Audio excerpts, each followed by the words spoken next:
Bien-aimé dans le Seigneur, ce matin, quand je me suis réveillé, le Seigneur me parlait de la victoire. Le Seigneur me parlait de la victoire.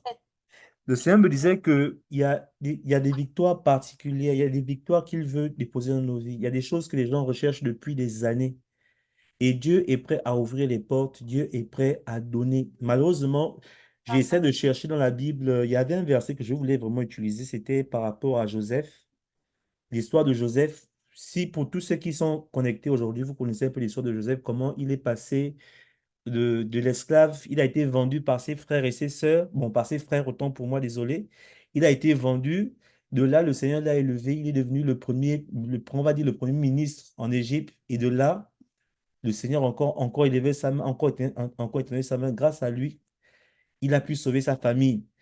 Et le Seigneur pouvait me faire comprendre que quand Dieu a intervenu dans la vie de Joseph, c'était comme on dit en français, c'était au bon moment. C'est-à-dire que Joseph était comme chacun de nous. Il avait des rêves, il avait des choses qu'il voulait réaliser.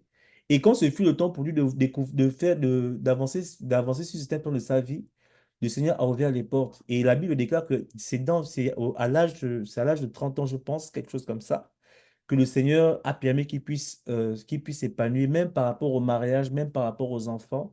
C'est dommage parce que je n'arrive pas à retrouver, parce que je suis habitué à lire la Bible en anglais, mais il y a une partie dans la Bible, dans l'histoire de Joseph, où le Seigneur parle des deux enfants de Joseph. Et lorsque la Bible présente les enfants que Joseph a eus, en fait, et qui donne l'explication des noms, en fait, vous allez vous rendre compte que les noms des enfants de Joseph, c'était des noms, en fait, c'était des noms qu'il a donnés à ses enfants qui, en fait, effaçaient la douleur. C'était, en fait, des noms qu'il a donnés à ses enfants pour effacer la douleur par quoi il a dû passer. Excusez-moi. Vraiment, les noms qu'il a donnés à ses enfants. Je crois qu'il y avait un qui s'appelait Manassé, il y avait l'autre, je me rappelle peut-être très son nom, mais je me rappelle, quand j'avais lu cette histoire, je me suis rendu compte que les noms qu'il a donnés, voilà, voilà. Et De Manassé, fils de Joseph. Amen.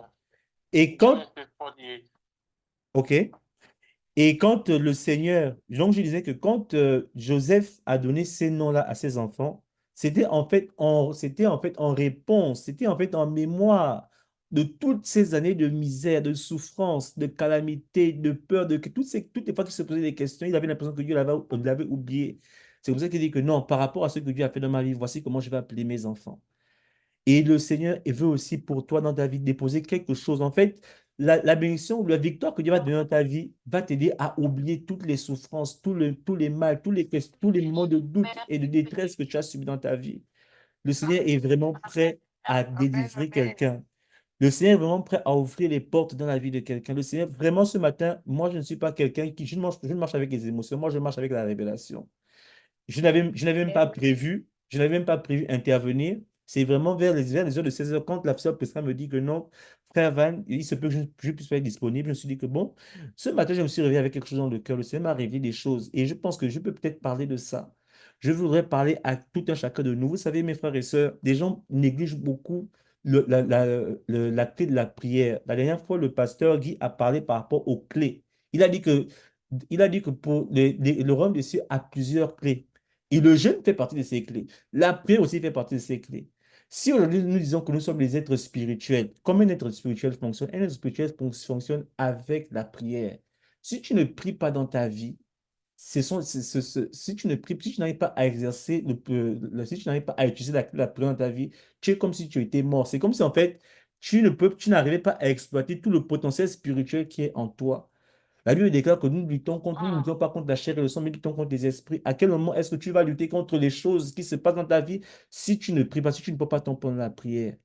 Et malheureusement, nous sommes un pays où nous sommes tellement occupés. Je vous dis, mes frères et sœurs, j'ai essayé de me préparer toute la soirée, mais arrivé aux heures de la prière, j'ai eu une fatigue. Je suis tombé dans un profond sommeil. C'est que je me suis réveillé et j'ai béni beaucoup Dieu pour la sœur Esa qui a lancé le feu. Parce que moi aussi, en général, quand quelqu'un doit prendre le temps pour la prière, moi, je mets aussi le feu parce que je sais qu'il faut entretenir le feu. Et je crois que c'est ce feu-là qui m'a aussi réveillé.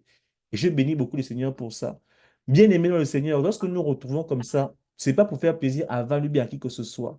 C'est parce que c'est dans la prière que nous avons des secrets. C'est dans la prière que nous pouvons briser la malédiction. C'est dans la prière que nous remportons les victoires de nos vies. C'est la prière, toutes ces choses. Tout ce que nous faisons physiquement est important, mais à cela, nous ajoutons la prière. L'apôtre Paul dit que nous sommes des êtres spirituels. Un être spirituel a une fonction de fonctionner particulière. Et la prière fait partie de ces choses-là. La prière est importante dans la vie du chrétien. La prière est importante. Le Seigneur veut effectivement donner des victoires, mais ces victoires, nous ne pouvons les remporter que dans la prière. Voici pourquoi le feu de la prière est important. Voici pourquoi il est important que nous nous retrouvons souvent. Parce que il y a des secrets dans la prière, comme quand la Bible dit, là où deux ou trois personnes sont réunies, il est présent. Ça sont des secrets qu'il a dans la prière. Et seule la prière peut réveiller certaines choses, peut déclencher certains miracles, peut déclencher certaines choses dans ta vie. Des choses que tu espères, des choses que tu veux voir. Seul dans la prière, que c'est seul dans la prière que tu peux atteindre, tu peux avoir ces choses. C'est pourquoi nous devons prier et nous devons aimer la prière. Nous devons être des chrétiens. Pour nous, prier, ça devient comme l'eau. C'est-à-dire que c'est comme si on buvait de l'eau, en fait. On ne sent pas compris. Il faut que nous puissions toujours demeurer dans cet état. C'est ça un être spirituel. C'est ça un être spirituel. Je vais juste conclure cette petite exhortation en disant ceci. Ça, ça ouvre la brèche pour tout un autre enseignement que je ne peux pas, que je ne ferai pas aujourd'hui. C'est juste pour vous ouvrir les yeux sur quelque chose. Vous savez, je vais dire deux choses. Après, je vais conclure. Prêtez attention parce que ce que je vais dire est très important. Lorsque Dieu, la Bible dit, nous sommes dans Genèse, nous sommes dans le premier livre de Genèse. La Bible déclare que Dieu créa les cieux et la terre. À un moment donné, qu'est-ce que Dieu fait? Il se rend compte qu'il y a les ténèbres. Lisez, c'est dans Genèse. C'est dans le premier livre de Genèse. Qu'est-ce que Dieu fait lorsqu'il se rend compte qu'il y a les ténèbres? Il sépare, la Bible dit qu'il sépare les ténèbres de la lumière. La Bible ne dit pas que Dieu a détruit les ténèbres. La Dieu dit qu'il a séparé les ténèbres et la lumière. Posez-vous la question de savoir pourquoi Dieu est tout-puissant. Il aurait pu nous débarrasser une bonne fois pour toutes des ténèbres. Dieu ne l'a pas fait. Qu'est-ce que Dieu a fait? Il a séparé la lumière et les ténèbres. Tout se passe dans le livre de Genèse à partir du verset 1. Lisez tout le chapitre. Et ensuite, sautez de Genèse. Vous allez maintenant dans le Nouveau Testament, où la Bible dit que il nous a donné le pouvoir de combattre les serpents, il nous a donné le pouvoir de combattre les serpents, les scorpions et toute la puissance de l'ennemi. Amen. Essayez maintenant de faire le lien. Essayez maintenant de faire le lien avec Genèse 1. Posez-vous des bonnes questions. J'ai dit ici dans ce groupe que Dieu nous a remis le pouvoir de détruire les œuvres des ténèbres. Mais dans Genèse 1, il se rend compte qu'il y a des ténèbres. Il ne détruit pas les ténèbres qui nous emmerdent. Parce que quand on parle des ténèbres, ne pensez pas que c'est la lumière noire. Non, les ténèbres, c'est la maladie, c'est la mort, c'est tous les calamités qui sont sur cette terre. Toutes ces choses que nous voyons qui combattent nos vies, qui combattent l'espèce humaine. C'est ça les ténèbres. Dieu ne détruit pas ces ténèbres. Il sépare. Il met la lumière, il sépare la lumière des ténèbres, il met ça à côté. Et plus tard, il donne à l'homme le pouvoir de détruire. C'est maintenant à l'homme qui donne le pouvoir de détruire. Mes bien-aimés, j'avais dit ici, c'était pendant près de 5 heures que Dieu ne viendra pas faire le travail que toi et moi devons faire. Il y a des combats que nous menons souvent dans notre vie. Ce ne sont pas les combats de Dieu. J'ai dit ici que Dieu ne combat pas. Le problème des créatures, Dieu ne combat pas. Lorsque le diable s'est rébellé contre Dieu, lorsque le diable s'est révélé dans le ciel, Dieu n'a pas combattu. C'était les anges qui supportaient, qui étaient les supporters de Dieu, qui ont combattu le diable. Dieu n'a pas combattu. Parce que Dieu ne combat pas pour les petites choses. Dieu nous remet le pouvoir. Maintenant, il dit que je t'ai remis le pouvoir. Maintenant, le problème là, la situation là, le rêve que tu veux réaliser là, c'est à toi maintenant de pouvoir réaliser. Parce que tu as le pouvoir. C'est toi qui tu peux réaliser ces choses. Tu peux combattre les puissances de l'ennemi. Donc, si tu n'utilises pas ce pouvoir-là, ce ne sera pas à ton bénéfice. Voici pourquoi nous devons souvent prier, nous devons devenir la prière. Dieu souvent nous regarde. Mais bien aimé, il y a des chrétiens qui meurent dans l'église. Dieu est où? Dieu est là. Il y a des chrétiens qui meurent dans l'église. Dieu est où? Dieu est là. Mais qu'est-ce que Dieu fait? Pourquoi Dieu n'intervient pas? Parce que dans certaines situations, Dieu t'a déjà remis le pouvoir. Et c'est à toi d'utiliser ce pouvoir-là. Ce que tu veux voir arriver dans ta vie, ce que tu veux réaliser pour toi dans ta vie, pour ta famille, le rêve que tu veux atteindre, c'est à toi de te battre. C'est à toi de te battre par rapport à cela parce que Dieu t'a remis le pouvoir.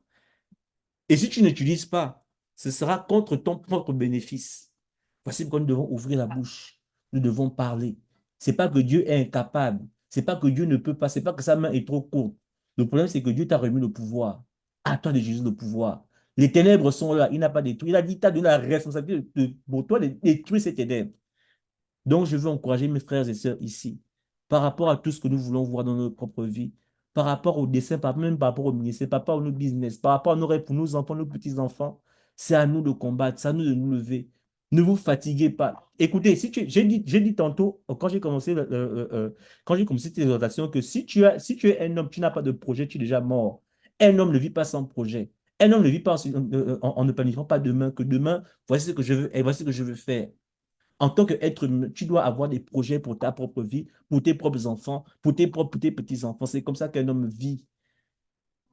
Et si tu veux voir ces choses-là se réaliser, malheureusement, Dieu ne descendra pas du ciel et va réaliser ça pour toi. C'est à toi de réaliser ça, c'est à toi de réaliser ça pour ta propre vie. Voici pourquoi Dieu, nous sommes les représentants de Dieu sur cette terre. Lisez bien la Bible. À chaque fois que Dieu voulait intervenir sur la terre, il est passé par un homme. Dieu veut passer par toi. Mais si toi, tu décides de t'asseoir et dire que non, Dieu va faire, mon Dieu est tout puissant, il can do it. Il va te regarder avec les yeux et tu seras très déçu. Voici pourquoi souvent, j'ai dit souvent que, écoutez, Dieu n'échoue jamais, les maisons n'échouent. Posez-vous des bonnes questions. La Bible déclare que le Seigneur a pour nous des temps de bonheur et non de malheur. Mais pourquoi souvent le malheur nous atteint et nous afflige? La Bible dit que non, toute âme forgée contre moi sera nulle et sans effet. Mais pourquoi souvent les âmes de nos ennemis souvent nous atteignent et nous détruisent? Parce que ça arrive.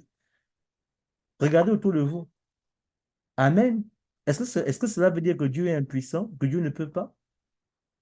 Mes frères, nous sommes des êtres spirituels. Un être spirituel, la prière. Et ça, c'est l'une des premières armes. La prière. Si tu ne pries pas, comment tu vas combattre? Comment tu vas remporter les victoires? En étudiant seulement à l'école? En allant travailler, comme je vois les gens travailler les 40, 80 heures? C'est seulement si en Non. fait, toi, en fait, tu ne, comment dire ça en français, tu n'as confiance qu'en ta force physique, que ce que tu peux faire physiquement pour toi-même. Mais il y a des combats que tu ne pourras jamais remporter. Il y a des victoires que tu ne pourras jamais avoir. Tu seras souvent limité dans certaines choses. Parce que après le physique maintenant, après avoir fait tout ce que tu peux faire dans le physique, maintenant, combat maintenant dans le spirituel. Je me rappelle, il y a cela 2 ans, quand je dirigeais les prières du côté de mon église avec le pasteur Jean-Paul Ta, c'est le pasteur Guy qui le connaît très bien. Je disais souvent aux gens que j'aime bien les prières de vendredi. Pourquoi? Parce que de lundi à vendredi jusqu'à 18 h, on a fait tout ce qu'on pouvait faire dans le physique. Par rapport à l'immigration, par rapport à nos enfants, par rapport au MA, par rapport au MA, par rapport à nous. On a tout fait. Maintenant, le vendredi, tout est fermé, on ne peut plus rien faire, même par rapport aux administrations. Donc, qu'est-ce qu'on doit faire? Le vendredi, quand on se retrouve. On est maintenant au on lance plutôt le feu. Parce qu'il y a que ça qu'on peut faire, c'est le week-end, tout est fermé. Tu vas maintenant faire quoi? C'est comme ça qu'un enfant de Dieu doit réagir. C'est comme ça qu'un enfant de Dieu doit vivre. Si tu vis la vie là, seulement de façon physique et charnelle, tu seras déçu. Tu seras déçu, tu seras toujours limité. Mais si tu impliques Dieu dans ton combat à travers la prière, à travers la prière, je vais finir en disant ceci, parce que je ne voulais pas, bon, je ne voulais pas mettre beaucoup de temps. Moi, j'aime passer ce temps-là beaucoup plus dans la prière, parce que la parole de Dieu, on écoute beaucoup la parole de Dieu partout, partout, partout. Je vais vous dire quelque chose. Quand j'étais plus jeune, moi, je suis quelqu'un, hein, et mes petits frères, et ceux qui me connaissent vont vous le dire, moi, je suis un bagarreur. Quand je dis bagarreur, ce n'est pas par rapport aux arts martiaux que je pratique. C'est vrai, je fais aussi dans les arts martiaux, je fais aussi un peu les arts martiaux, mais ce n'est pas que je pratique à un haut niveau. Je suis quelqu'un de bagarreur. Ça dit que je suis quelqu'un de... Comment dire ça? Ça veut dire que moi, je suis quelqu'un de très dynamique par rapport à tout ce que je... Quand je veux réaliser quelque chose, souvent ma femme et moi, on a ce problème. Parce que moi, je veux réaliser quelque chose, je suis debout, je fais... Si je peux faire quelque chose le même jour, je fais le même jour. Je ne suis pas quelqu'un qui pose, comment on dit ça en français, qui procrastinate. On dit procrastinate en français, qui remet à demain. Moi, si je peux faire la chose le même jour, je le fais. Et je suis comme ça. Ça, c'est mon esprit. Dieu m'a fait passer par une épreuve quand j'étais plus jeune, où ma force physique ne pouvait pas m'aider. Et c'était important pour moi de passer par là. J'ai fait 3 ans de ma vie quand j'étais au Gabon, après le bac, quand j'ai eu le bac en 2007. J'ai fait 3 ans de ma vie, je n'étudiais pas. Et moi, j'étais quelqu'un, moi, j'allais tout le temps aux chaînes de prière, veille de prière, tout, tout, tout, tout. Et pendant ce temps, je disais à Dieu que c'est... Et je faisais tout de façon physique pour que je puisse voyager, pour que je puisse m'en sortir. J'avais des rêves, je voulais être un grand mathématicien et tout. Je vous dis que vous souvenez, quand on était jeune, on avait beaucoup de rêves, on voulait tout réaliser. Dieu a fermé les portes de partout, de vraiment partout. Mais mon père qui était un millionnaire au Gabon est tombé, tout est tombé, tout s'est écoulé devant ma vie. Là, je n'avais plus que la prière. Et pendant 3 ans de ma vie, je dis bien 3 ans de ma vie, je ne faisais que ça. Et c'est là où Dieu m'a dit que tu vois, il y a des batailles que tu ne peux pas remporter avec ta force seulement, en comptant sur les finances de tes parents, en comptant sur ta force physique, sur ce que tu peux faire physiquement pour toi-même. Et ces moments-là, en fait, m'ont fait comprendre, en fait, m'ont rendu impuissant. C'était la première fois de ma vie comment je me sentais impuissant. Parce que même quand j'étais à l'école, je n'étais pas le plus intelligent, mais j'étais un travailleur. Je vous dis que posez la question à tous ceux qui me connaissent, vous demandez et comme il y a, on vous dira qui je suis. Moi, j'étais au collège, messieurs. Après, j'ai fait l'université de sciences et techniques de Massoukou du côté du côté de Libreville, du côté comment on appelle ça, Franceville, à l'autre là, à Massoukou. J'ai fait ça. Moi, on m'appelait le TMI, on m'appelait le rouleau compresseur. Ma première épreuve de chimie à l'université de sciences et techniques, j'avais eu 17. Après, je suis tombé malade. En fait, Dieu me mettait dans une situation où je ne pouvais plus compter seulement sur ma force physique, sur mon intellectualisme, sur ce que je pouvais faire pour moi-même de façon physique. Et ça, je me suis rendu compte que non, en fait, hormis tout ce que j'ai fait pour moi physiquement, je dois maintenant impliquer le spirituel. C'est là où Dieu m'a donné les plus grandes révélations de ma vie. C'est quand j'étais du côté de Franceville, à Massoukou, que Dieu m'a révélé que je vais venir aux États-Unis. Que Dieu, comment est-ce que je vais faire pour venir aux États-Unis si déjà j'échoue, même à l'université ici? Parce que moi, comment j'échoue? Vous savez comment j'ai échoué? Vous savez comment j'ai échoué mes sessions?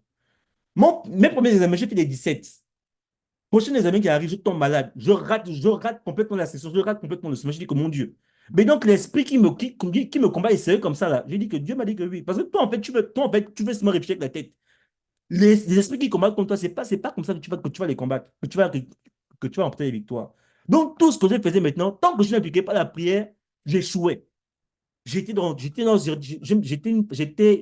maintenant impuissant par rapport à la situation qui m'est arrivée. Et je veux dire à quelqu'un ici que peut-être que tu te sens impuissant par rapport à ta situation. Mais laisse-moi te dire quelque chose. Implique le spirituel. Ouvre ta bouche, prie, commence à prier à Dieu. C'est là où tu verras la solution de ta vie. Et c'est de là que j'ai compris, c'est de là que j'ai eu ma percée. Tout ce que je suis venu réussir aux États-Unis, je suis devenu ingénieur, j'ai travaillé pour les grandes entreprises ici aux États-Unis. Écoutez, mes frères, c'était des choses que j'ai préparées déjà depuis le Gabon, dans le spirituel, dans la prière. Parce que quand j'ai commencé à impliquer le spirituel dans ma vie, Dieu a commencé à me révéler. Dieu a commencé à me dire que voici qui tu seras, voici ce que tu vas faire, voici comment tu vas se passer. Je dis, mon Dieu, donc c'est ça. Il a commencé à me parler, à m'ouvrir les yeux, à m'ouvrir les portes. Quand j'ai même voyagé pour les États-Unis, c'était la main de Dieu. Moi, mes parents n'avaient pas d'argent, mais c'est Dieu qui a permis que je voyage, je sors du Gabon, je puisse faire tout ce que je dis, waouh. Et quand je vois ce que je suis aujourd'hui, voici pourquoi moi, je suis quelqu'un. Et j'ai béni beaucoup la sœur Elsa par rapport à ce que tu fais. Parce que je me rappelle l'année passée, souvent, j'ouvrais cette ligne de prière. Je me retrouvais ce jeu priais pendant 3 minutes, après je fermais. Parce que mon engagement n'est pas par rapport à qui que ce soit dans ce groupe. C'est par rapport, quand je vois ce que Dieu a réalisé, quand je vois ce que Dieu, là où Dieu m'a tiré, oh, j'ai dit, mon Dieu, écoutez mes frères, je peux prier seul. Je connais l'alliance, je sais d'où Dieu m'a tiré, je sais ce qu'il a fait avec moi, je sais d'où il m'a ramassé. Même si je suis seul à crier à ce Dieu-là, je crierai à ce Dieu seul. Et je veux que ce soit votre motivation aussi. J'ai la foi de croire que Dieu a réalisé des choses dans votre vie. Il vous a tiré de quelque part. Que votre service ne soit pas par rapport à Van, par rapport à Maman Ngoma, par rapport à la sœur Eza, par rapport à Rose. Mais que cette alliance soit par rapport à quelque chose qu'il a fait pour vous. Et la seule façon de dire merci à ce Dieu, si ce n'est pas de lever vos voix. Amen. Donc, c'est ça, vraiment. Je ne m'attendais pas à dire tout ce que je dis aujourd'hui, maintenant, tout de suite, mais j'aime vraiment faire les choses souvent comme ça, sous l'inspiration du Saint-Esprit. Le Seigneur veut te donner une victoire particulière. Le problème, c'est quoi? C'est que tu dois maintenant impliquer le spirituel. Et pour expliquer le spirituel, tu dois ouvrir ta bouche et prier. Voici le secret. Oui, maman, vas-y.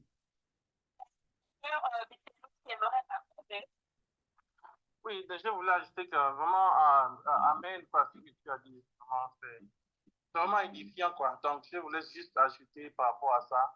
Et l'objectif, moi, d'ajouter là, c'est simplement pour nous édifier, quoi. Je crois que l'un de mes dons spirituels, c'est le don d'encouragement. Et Amen. donc, ce don-là nous permet de prendre des choses un peu qui sont compliquées spirituellement des choses pour lesquelles nous, les chrétiens, on fait de ça slogan, mais pour rendre ça un peu plus pratique, quoi. Donc, juste m'ajouter à ce qu'il disait, que la prière, premièrement, si vous vous rappelez, les disciples de Jésus ont demandé, Seigneur, apprends-nous à prier comme Jean le Baptiste apprenait à prier ses disciples. Et il a dit, OK, quand vous priez, dites notre Père. C'est vrai que nous, on répète ça, et nous regardons notre Père qui est aux cieux, que ton nom soit sanctifié, que ton règne. Oui, commencez à dire notre Père. Et donc, je m'arrête simplement là pour dire que la prière, c'est une conscience continue de la présence de Dieu avec nous. C'est-à-dire que être en prière, c'est avoir avoir confiance, une relation entre toi et Dieu de manière permanente. Amen. Quand je rentre dans ma salle de classe pour enseigner, je suis conscient que je rentre là avec Dieu. Quand j'ai des difficultés dans un meeting, je suis conscient que Dieu est avec moi. Et je prie. C'est pas nécessairement un temps où je travaille beaucoup. C'est pas nécessairement. Effectivement, c'est bien d'avoir un temps où tu te retires, mais prier de manière consciente, avoir cette conscience que Dieu est avec moi dans tout ce que je fais. Quand tu rentres dans ton office, quand tu rentres au travail, tu rentres en salle de classe, si on grandit dans cette attitude de savoir que Dieu est avec nous dans tout ce qu'on fait, je pense que ça fait la différence dans notre vie spirituelle. Donc, on dit prier là. C'est en fait, c'est de ça dont il s'agit. Prier, c'est on prie à quelqu'un à qui on a une relation avec. Amen. Tu peux pas avoir une relation avec quelqu'un avec qui tu n'es pas conscient que cette personne est devant toi. Et c'est bizarre même de prier quelqu'un que tu penses n'est pas devant toi, ou bien que tu n'imagines même pas devant toi. Toi, avant l'état même de prier, c'est de savoir qu'il y a quelqu'un devant toi. Et donc, on doit être conscient. La Bible dit que celui qui approche le Seigneur, il doit croire, que le Seigneur est devant lui. Amen. Donc, c'était simplement pour rendre ça de manière pratique. C'est pas juste un jour, c'est pas juste une heure de la journée. C'est un état continu de notre cœur. C'est une conscience permanente que le Seigneur, il est avec nous. Il a dit, je ne vous laisserai pas seul. Je serai avec vous chaque jour jusqu'à la fin. Il est toujours avec nous. C'est nous seulement qui ne sommes pas conscients que Dieu est avec nous. Quand tu es dans les situations difficiles, quand tu es dans les situations moins difficiles, quand tu es dans les situations de joie, le Seigneur, sa présence n'a pas diminué ou augmenté. Il est un Dieu constant. Il est immuable, il n'est pas changé par les circonstances de la vie. Mais nous perdons de vue le Seigneur. C'est à cause de ça que Pierre, quand il marchait dans l'eau, Jésus a demandé, fixe-moi, viens vers moi. Et la minute il a arrêté de fixer Jésus, il a commencé à descendre. Est-ce que Jésus avait disparu? Jésus était toujours dans l'eau. Mais Pierre avait perdu la conscience de regarder vers Jésus, la personne qui le permettait de rester et marcher sur l'eau. Je pense que c'est ça de quoi il s'agit. La prière, vraiment ce cœur, cette attitude, cette conscience de savoir que le Seigneur est avec nous chaque jour, chaque instant, peu importe où on se trouve, peu importe les circonstances, si les choses vont bien, si les choses vont mal. Si les choses vont bien, nous disons grâce à toi, Seigneur. Nous te rendons grâce. Les choses vont mal, Seigneur, nous te rendons grâce. Parfois, même les choses qui vont mal ne veulent pas dire que c'est vraiment quelque chose de mauvais, quoi. Amen. Le Seigneur veut que nous passions pour nous fortifier, pour forger notre caractère. La souffrance de Joseph, c'était une époque que Dieu voulait, par laquelle il voulait faire passer Joseph pour fortifier son caractère. Amen. S'il n'était pas passé par là, il ne devait pas être le premier ministre qu'il était. Dieu voulait façonner cet homme-là. Voulait passer, si tu vous lisez, finalement, en Genèse 50-20, finalement, Joseph lui-même qui est passé dans une situation difficile, il a dit, maintenant je comprends tout. Vous m'avez vendu en esclavage en pensant que vous me ferez du mal. Vous me faisiez du mal. Mais moi, je me rends compte que Dieu a permis ça. C'était afin qu'il sauve une multitude de gens par mois. Vérité. Parfois, même les choses par là, ça ne veut pas dire que... mais Dieu est dedans même. Dieu était dedans quand on tapait Joseph, on le mettait en prison. Dieu était dedans parce que dans tout ce qu'il passait, tout ce qu'il faisait, il était conscient de la présence de Dieu. Dieu était avec lui en prison. Dieu était avec lui dans la maison de Potiphar. Donc, frères et sœurs, ayons cette conscience-là. Le Seigneur, il nous a laissé le Saint-Esprit. Jean 16, 16. Donc, je ne vous laisserai pas seul, je vous enverrai le Saint-Esprit. Il sera votre aide. Il sera le conseiller. Il va nous rappeler toutes choses au sujet de Dieu. C'est lui qui nous permet d'avoir cette conscience que Dieu est avec nous. Il est avec nous. Nous avons accepté le Seigneur Jésus. Nous l'avons invité dans notre cœur. il a vécu de manière permanente, quoi. Donc, c'est un peu ça mon encouragement. Amen. Amen. Mon Dieu. Si quelqu'un d'autre a encore quelque chose à ajouter, qui voudrait ajouter avant que nous passions à la prière? Oui, moi je vous dis que gloire à Dieu. Vraiment gloire à Dieu, ça m'a vraiment édifié. Frère Van et docteur Pino, merci beaucoup pour ce partage de l'importance de communiquer avec Dieu par la prière. Et ça fait vraiment une différence dans nos vies. Et que Dieu est dedans. Dieu Amen. est dans nos situations. De ne pas avoir peur et de toujours avoir confiance, quoi qu'il arrive. Et c'est pourquoi l'importance de la prière est tellement importante. Et que nous devons inviter nos amis, inviter nos frères et sœurs à entrer en communication avec la prière, entrer en communication avec Dieu. Donc, c'est-à-dire que si tu as un ami que tu connais qui habite avec toi, qui vit aux alentours, un collègue de travail gabonais, ou bien quelqu'un que tu veux qui veut entrer, qui doit être dans la prière, qui, par exemple, qui s'est démotivé, qui essaye vraiment qui se bat, mais qui ne sait pas comment faire, moi, je t'inviterais à inviter la personne ici, Amen. à l'ajouter dans cette communauté, parce que je vois vraiment l'importance de cette communauté dans nos vies, dans ma propre vie. Moi, je vois vraiment, depuis même le 30 août, avant les élections, comment le rebondissement qu'il y avait.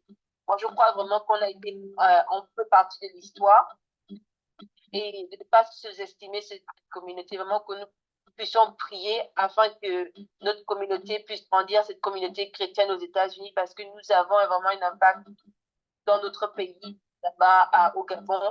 Et donc, c'est pour ça que je voudrais que dans cette prière, nous puissions ajouter, nous puissions prier pour la communauté gabonaise qui est ici aux États-Unis, de par l'ambassade. Et